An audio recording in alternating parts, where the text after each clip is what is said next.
Hello students, welcome to my channel Gyan Ganit. आज हम पढ़ेंगे अलजेब्रा ऑफ मैट्रिक्स। आप 12th वाले बच्चों के लिए सब बिल्कुल नया चैप्टर है। आप फर्स्ट टाइम इस चैप्टर को पढ़ोगे।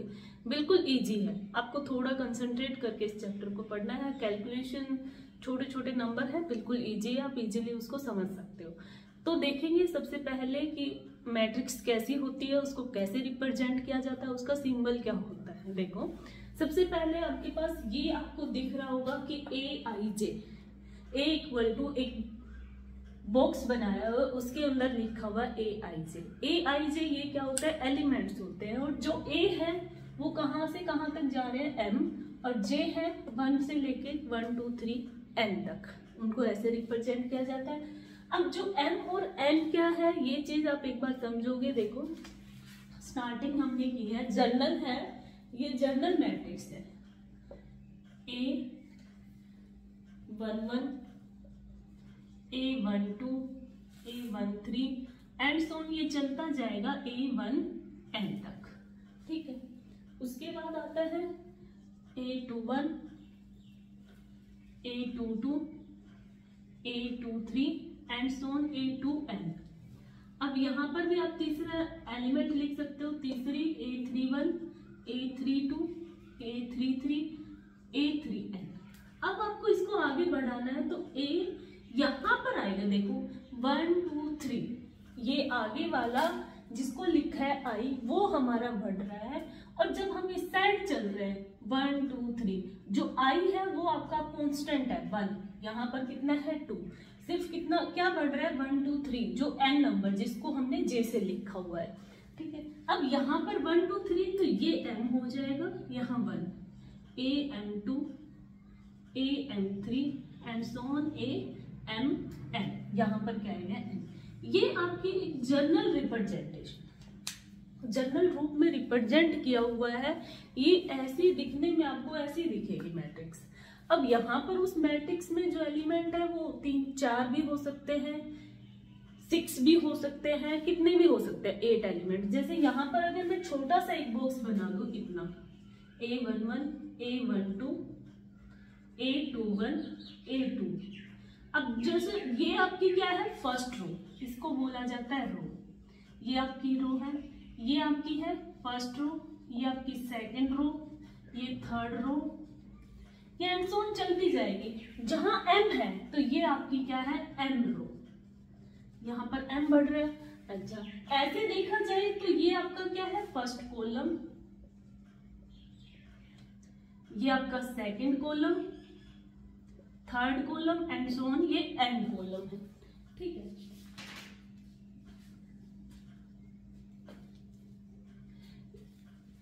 आपको पता है जो हॉरिजेंटल है, जो हॉरिजेंटल लाइन है, जो लेटी हुई लाइन है, उसको वो आपकी क्या है, रो है। और जो वर्टिकल, जो खड़ी हुई है, आप उसको बोलोगे कॉलम। एक रो में खड़े हो जाना, एक कॉलम में खड़े हो जाओ, एक रो बना लो। तो ये चीज आपको याद रखनी है। कई बच्चे यहाँ पर कंफ्यूज हो जाते हैं किस चीज में, कि रो कौन सी है, कॉलम कौन सी है। तो आप एक को याद रख लो, एक को याद रख लो कि जो हॉरिजेंटल है, जो लेटा हुआ है, वो आपका क्या होता है, रो। और जो खड़ी हुई है वो क्या होती है, जो वर्टिकल लाइन में है, उसको बोला जाता है कॉलम। अब यहाँ पर मैंने एक छोटी सी मैट्रिक्स लिखी है, इसमें एलिमेंट है A11, A12, 21, A22। अब ये मैट्रिक्स आपको दिख रही होगी, इसमें 2 रो है 1 2, और इसमें कॉलम भी कितने हैं 1 2। तो ये मैट्रिक्स जो आपकी है वो कितने ऑर्डर की होगी, 2 × 2, 2 × 2। मतलब यहाँ पर रो कितनी है 2 और कॉलम कितने हैं 2, तो ये मैट्रिक्स आपकी होगी 2 × 2। अब यहाँ पर हम M तक गए N, तो ये मैट्रिक्स है आपकी M × N, क्योंकि इनफाइनाइट तक जा रहे हैं। अब आपके पास ऐसे ही जब आपको मैट्रिक्स को लिखना है तो कैसे लिखोगे, जैसे 2 ऑर्डर 2 की हमने लिख दी, अब आप लिखते हो 3 ऑर्डर 3 की। ये जनरल रिप्रेजेंटेशन है। यहाँ पर number A11, A12, A13, A21, ये पहली रो है तो 1 से स्टार्ट करोगे, दूसरी रो है तो 2 से स्टार्ट करोगे। ये आपका कॉलम है, फर्स्ट कॉलम, ये 2 सेकंड कॉलम, और ये थर्ड कॉलम। ये आपकी मैट्रिक्स होगी 3 ऑर्डर 3 की। अब देखो इसमें 3 रो है, 1 2 3, 3 ही क्या है कॉलम है, 1 2 3। तो ये मैट्रिक्स आपकी कितने ऑर्डर की होगी, 3 ऑर्डर 3 की। जो आगे वाला है वो आपका क्या है m, और जो पीछे वाला है वो आपका क्या है n। देखो m i और j लिखा हुआ है, i और j का मतलब यहाँ पर भी आप a11 aij, तो यहाँ पर i की वैल्यू कितनी है 1 और j की वैल्यू कितनी है 1। ऐसे ही आप a21 को देखोगे तो यहाँ पर i कितना है आपका 2 और j कितना है 1। i j एक जनरल आपके पास रिप्रेजेंट है, आप उस कोई भी एलिमेंट है उसको i j से लिखते हैं, उसमें देखो कि i कितना है j कितना है, ठीक है।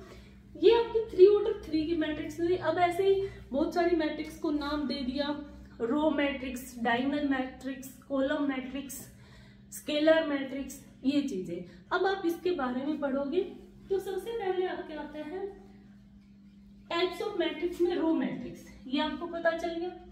अब जितनी रो है वो आप लिख दोगे, जितने कॉलम है ये आप लिख दोगे, ठीक है। अब आपको देखना है कि आपके पास रो मैट्रिक्स, रो मैट्रिक्स का कहने का मतलब क्या है, उसमें सिर्फ रो हो, एक रो बनी हुई हो। रो मैट्रिक्स जैसे ये मैंने लिख दिया 1 2 1 5, फिर दूसरी मैट्रिक्स लिख दी 1 2 3, एक तीसरी मैट्रिक्स लिख दी 0 -1 1। ये क्या है आपकी एक रो मैट्रिक्स है, एक 1 रो, जिसके अंदर ऐसी मैट्रिक्स जिसमें सिर्फ 1 रो हो उसको बोला जाता है रो मैट्रिक्स। जनरल इंफॉर्मेशन आप इसको समझ सकते हो। फिर उसके बाद आता है कॉलम मैट्रिक्स, कॉलम मैट्रिक्स जिसमें सिर्फ एक कॉलम हो, जिसमें सिर्फ क्या हो ओनली 1 कॉलम। जैसे इन्हीं को हम ऐसे लिख देते हैं 1 2 3, ये -1 0 1, ये क्या है आपके पास सिर्फ एक कॉलम है, उनको बोला जाता है कॉलम मैट्रिक्स। जिसके अंदर सिर्फ एक रो हो उसको बोला जाता है रो मैट्रिक्स। अब इसमें चाहे देखो यहाँ पर कई बच्चे कंफ्यूज होंगे, इसमें एक रो है तो एक ही कॉलम है, ऐसा नहीं है। ये मैट्रिक्स कितने ऑर्डर की है भाई, रो एक है, लेकिन इसमें यहाँ पर आपको कॉलम 2 दिख रहे होंगे, 2 कॉलम है। ये 1 रो 3 कॉलम, इसमें 1 रो 3 कॉलम, ठीक है। देखना है कि कितने कॉलम बने हुए हैं, कितने ये यहाँ से वर्टिकल लाइन में कितनी बार एलिमेंट्स लिखे हुए हैं, 3 टाइम्स लिखते हुए तो 3 होंगे। अब इसमें देखो यहाँ पर कॉलम आपको एक ही दिख रहा होगा, और लेकिन इसमें रो कितनी बनी हुई है 1 2 3, 3 रो 1 कॉलम। पहले रो को लिखना है, बाद में कॉलम को लिखना है। कई बच्चे गड़बड़ कर देते हैं, कॉलम आगे रो बाद में, इसको 1 × 3 लिख देंगे, 1 × 3 गलत होगा। अब यहाँ पर भी क्या है 3 रो है 1 कॉलम। उसके बाद आता है आपके पास रेक्टेंगल मैट्रिक्स। रेक्टेंगल मैट्रिक्स का मतलब समझते हो जिसकी साइड्स इक्वल नहीं होती, रेक्टेंगल का मतलब समझते हैं जिसकी साइड्स इक्वल नहीं होती। तो रेक्टेंगल मैट्रिक्स में भी क्या होगा कि जो रो और कॉलम है वो अनइक्वल हो, रो और कॉलम अनइक्वल हो। कहने का मतलब यहाँ पर मैंने अभी जो हमने लिखी थी, यहाँ पर मैट्रिक्स 1 × 3, 1 × 2, 2 × 1, 1 × 3, वो सारी क्या थी रेक्टेंगल मैट्रिक्स। जिसकी रेक्टेंगल मैट्रिक्स से आप समझते हो जिसकी साइड्स अपोजिट साइड्स इक्वल होती हैं।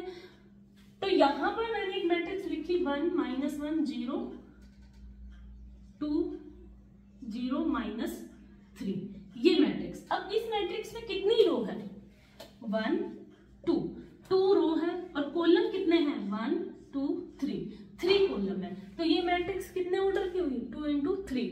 तो इस मैट्रिक्स को रेक्टेंगल मैट्रिक्स बोला जाता है। अगर ऐसे ही आप एक 3 × 2 ऑर्डर की लिख दो, जैसे यहाँ पर -3 -1 1 0 2 5 7 +1 और 4, ये मैट्रिक्स कितने ऑर्डर की हुई, इसमें रो कितनी है 3 और कॉलम कितने हैं 3। अब यहाँ पर देखना ये मैट्रिक्स क्या है भाई, 3 ही रो है 3 ही कॉलम है, यहाँ पर m = n है, दोनों इक्वल है। तो इस मैट्रिक्स को बोला जाता है स्क्वायर मैट्रिक्स, इस मैट्रिक्स को बोला जाता है स्क्वायर मैट्रिक्स। और ये जो मैट्रिक्स है इसको बोला जाता है रेक्टेंगल मैट्रिक्स, जिसके कॉलम और रो इक्वल ना हो। कॉलम और रो इक्वल नहीं हो उसको रेक्टेंगल मैट्रिक्स बोला जाता है, और जिसके इक्वल होते हैं वो क्या होता है, स्क्वायर मैट्रिक्स। अब यहाँ पे स्क्वायर मैट्रिक्स का मतलब 2 इंटू 2 का भी हो सकता है, 3 इंटू 3 भी हो सकता है, 4 इंटू 4 भी हो सकता है, ठीक है। अब रेक्टेंगल में 1 इंटू 3 भी मैट्रिक्स हो सकती है, 1 इंटू 2 भी मैट्रिक्स हो सकती है, 2 into 1, 2 into 3, 3 into 2 and so on, जिसकी रो और कॉलम अनइक्वल, ये होता है। अब उसके बाद आता है डायगोनल मैट्रिक्स। डायगोनल मैट्रिक्स क्या होती है, डायगोनल मैट्रिक्स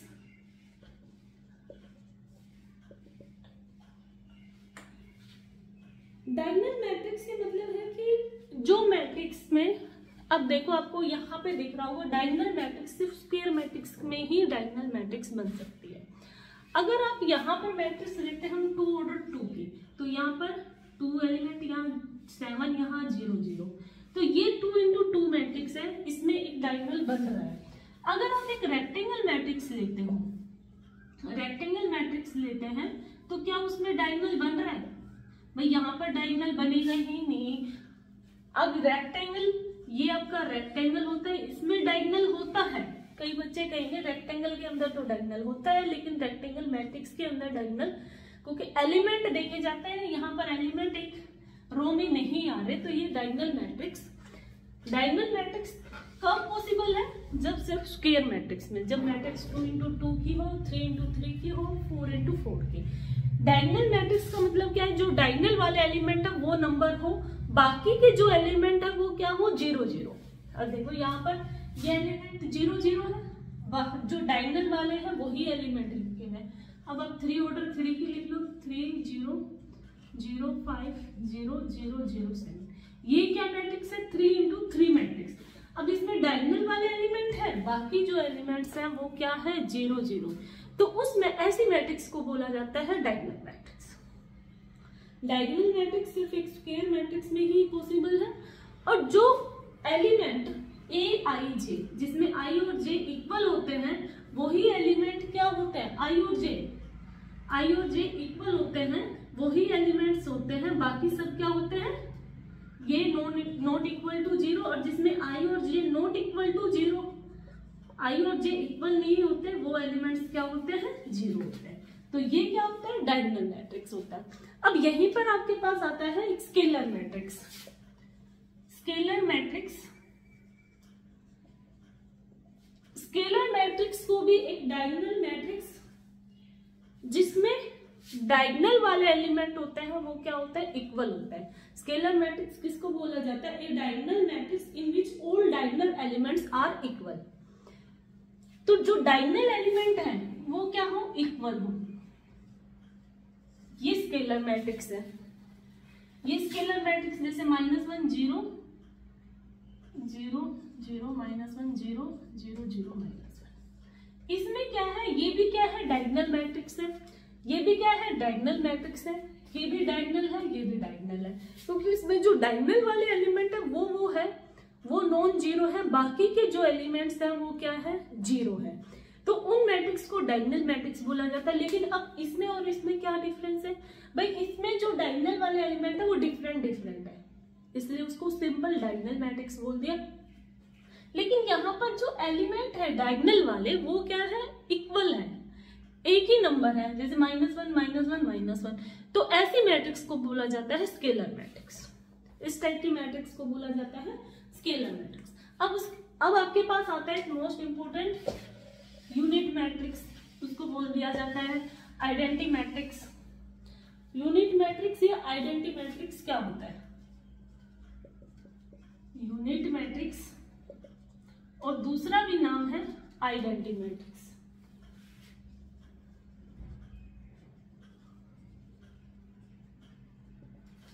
यूनिट मैट्रिक्स और आइडेंटिटी मैट्रिक्स ऑल्सो डायगोनल और एंड स्केलर मैट्रिक्स होते हैं। Unit matrix also scalar matrix को भी यूनिट मैट्रिक्स बोल दिया जाता है, क्योंकि इसमें क्या है, सारे एलिमेंट जो डायगोनल के होते हैं वो क्या होते हैं, सिर्फ 1 होते हैं। जो इसमें डायगोनल वाले एलिमेंट है वो सिर्फ 1 हो, तब इनको क्या बोला जाएगा, आइडेंटिटी या यूनिट मैट्रिक्स। अब देखो आपके पास कई चीजें हैं, अब आपने देखा डायगोनल मैट्रिक्स जिसमें डायगोनल वाले एलिमेंट होते हैं लेकिन वो सेम नहीं होते, डिफरेंट डिफरेंट होते हैं। जब सेम होते हैं तो उसको बोला जाता है स्केलर मैट्रिक्स। अब जब 1 1 आ जाए तो इसको बोला जाता है आइडेंटिटी मैट्रिक्स। ठीक है, उसकी एक मैट्रिक्स आती है आपके पास जीरो मैट्रिक्स जिसमें सारे ही एलिमेंट 0 0 हो जाए, उसको बोल दिया जाता है जीरो मैट्रिक्स।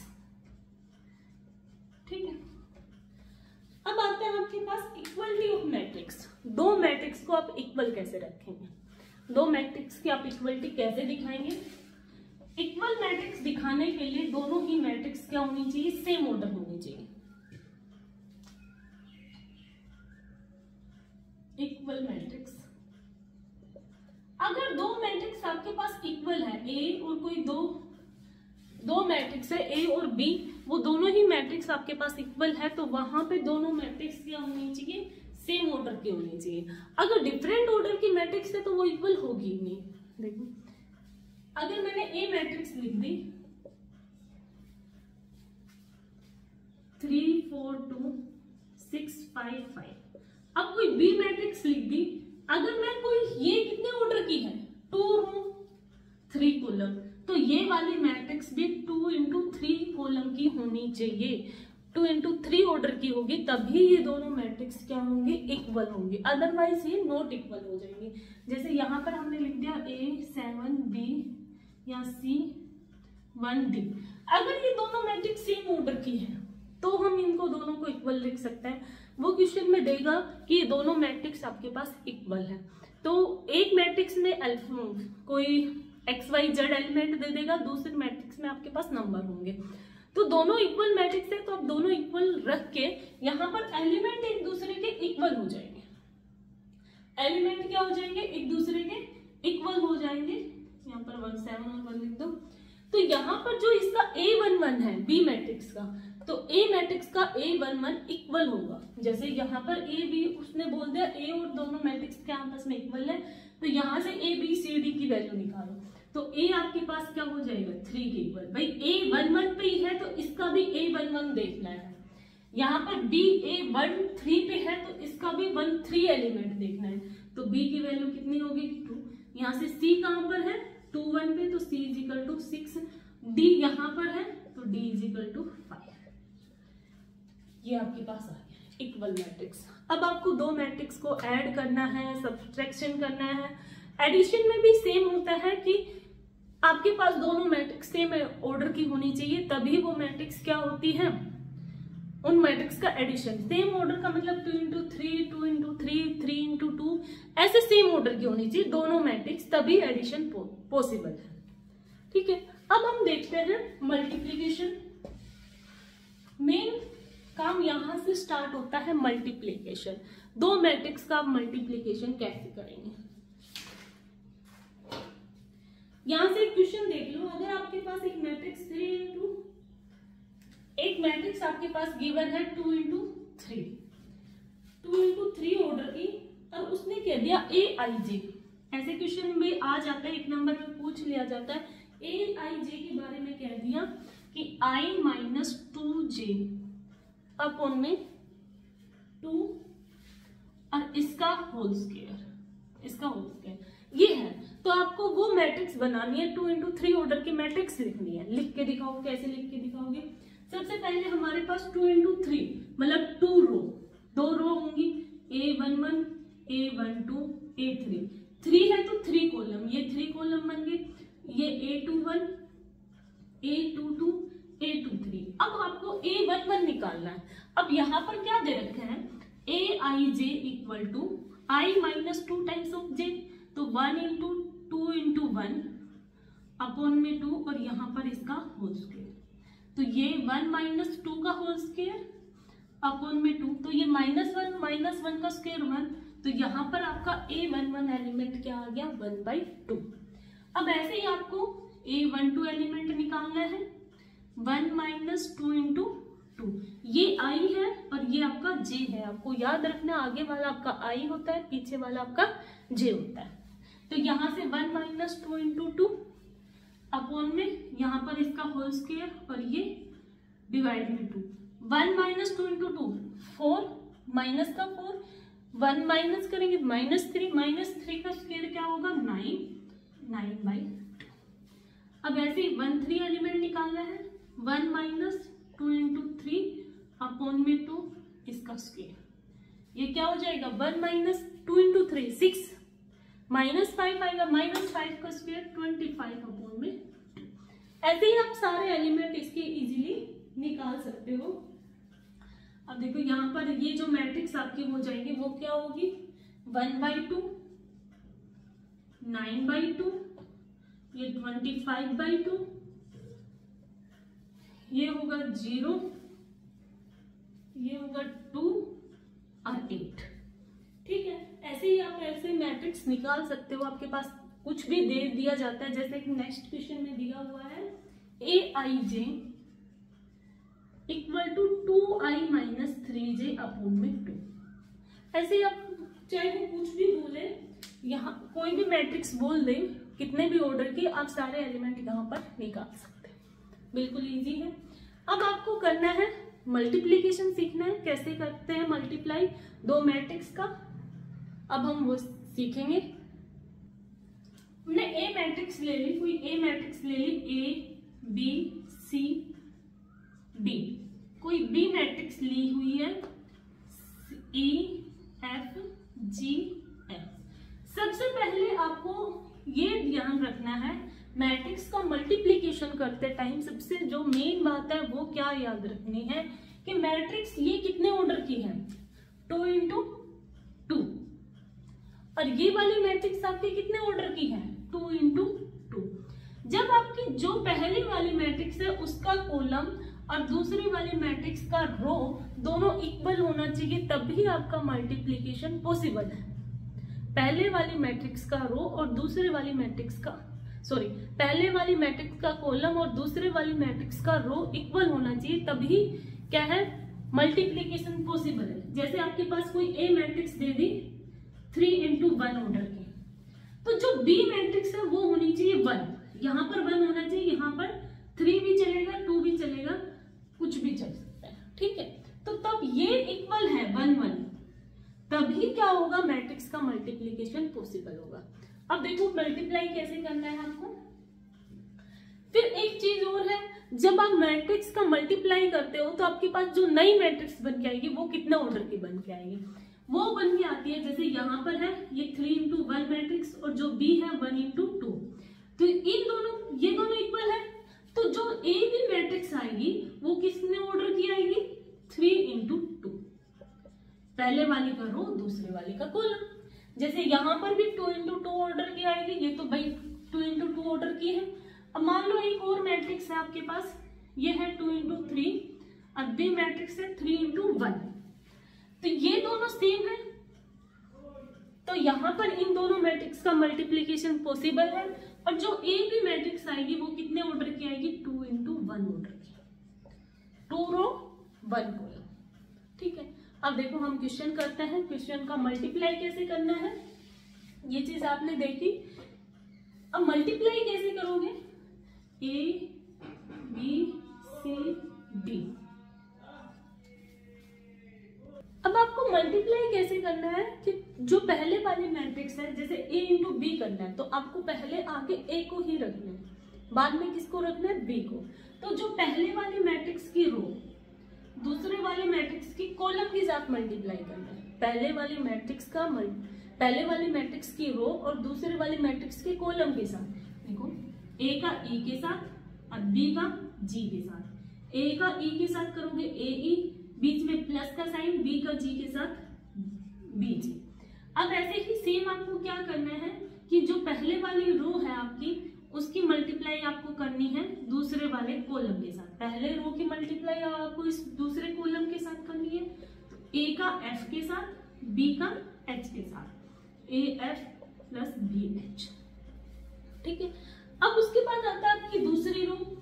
दूसरी रो में दूसरी रो का मल्टीप्लाई आपको पहले कॉलम के साथ करना है, तो यहां से सी का ई के साथ और डी का जी के साथ, सी ई प्लस डी जी। अब दूसरी रो की मल्टीप्लाई दूसरे कॉलम के साथ करनी है, तो सी का एफ के साथ, डी का एच के साथ, C का F के साथ, D का H के साथ। ये चीज आपको याद रखनी है कि आप जो पहली रो ले रहे हो तो उसकी मल्टीप्लाई पहले कॉलम के साथ करनी है। जितने भी कॉलम आपके पास है सारे कॉलम के साथ करनी है। फर्स्ट सेकंड थर्ड कॉलम है तो सारे कॉलम के साथ, फर्स्ट रो की सारे, फिर सेकंड रो है उसका फिर से कॉलम के साथ करनी है, थर्ड रो है तो फिर से आपको सारे कॉलम के साथ करनी है। तो ये आपके पास मैट्रिक्स बन के आ गई 2 × 2। अब हम लेते हैं कोई एक नंबर्स मैट्रिक्स में लेते हैं नंबर एलिमेंट और उसका मल्टीप्लीकेशन। देखो ये आपके पास एक मैट्रिक्स गिवन है A और B। सबसे पहले आप मैट्रिक्स का ऑर्डर देखो, ये कितने ऑर्डर की है, इसमें कितनी रो है, 3 रो है। 3 रो है, कितने हैं, 2 कॉलम है, 3 × 2। इस मैट्रिक्स में 2 रो है, 3 कॉलम है, तो ये दोनों हमारे पास इक्वल है। पहले वाले का कॉलम दूसरे वाले के रो के साथ इक्वल है, ठीक है। अब यहाँ पर देखना ये A B का जो प्रोडक्ट आएगा वो कितने मैट्रिक्स का आएगा, मल्टीप्लाई करके कितने आएगा, 3 × 3। 3 × 3 का आना चाहिए भाई, पहले वाले का रो दूसरे वाले के कॉलम, इतने मल्टीप्लाई करके आपके पास ये मैट्रिक्स इतने ऑर्डर के आने चाहिए। अब देखो मल्टीप्लाई आपको कैसे करनी है, A B पहले वाली रो पहले वाले कॉलम के साथ 2 × 1, बीच में प्लस का साइन, 1 × -1, ठीक है। फिर पहले वाली रो दूसरे कॉलम के साथ 2 की मल्टीप्लाई 0 के साथ 0, प्लस 2 की मल्टीप्लाई 1 के साथ, 1 की मल्टीप्लाई 2 के साथ 2।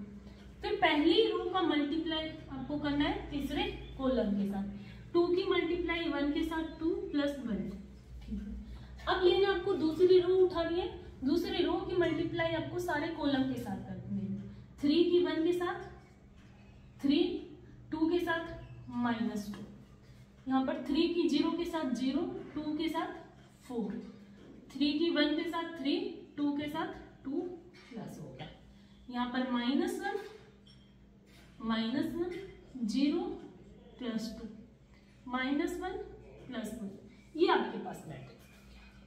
अब देखो ये कितना हो जाएगा, 2 - 1 1, यहाँ पर 2 3, ये 1 4 5 -2 + 2 0, ये आपके पास मैट्रिक्स बन गया। क्या ये मैट्रिक्स 3 × 3 ऑर्डर की ही है, 3 × 3 ऑर्डर की ना।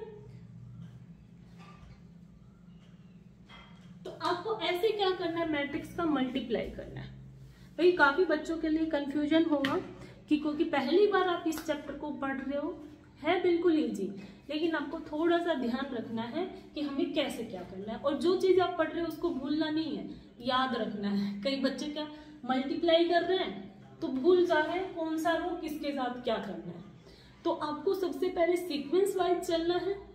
आप पहले एडिशन सीखो, सब्सट्रैक्शन सीखो, फिर स्केलर नंबर से मल्टीप्लाई करना सीखो, फिर 2 मैट्रिक्स का मल्टीप्लिकेशन। मेन बात है आप उनका ऑर्डर याद ध्यान में रखो, कैसे क्या करना है। नेक्स्ट अब हम आगे करेंगे नेक्स्ट वीडियो में। आज के लिए इतना ही। आई होप आप सबको अच्छे से समझ आया होगा।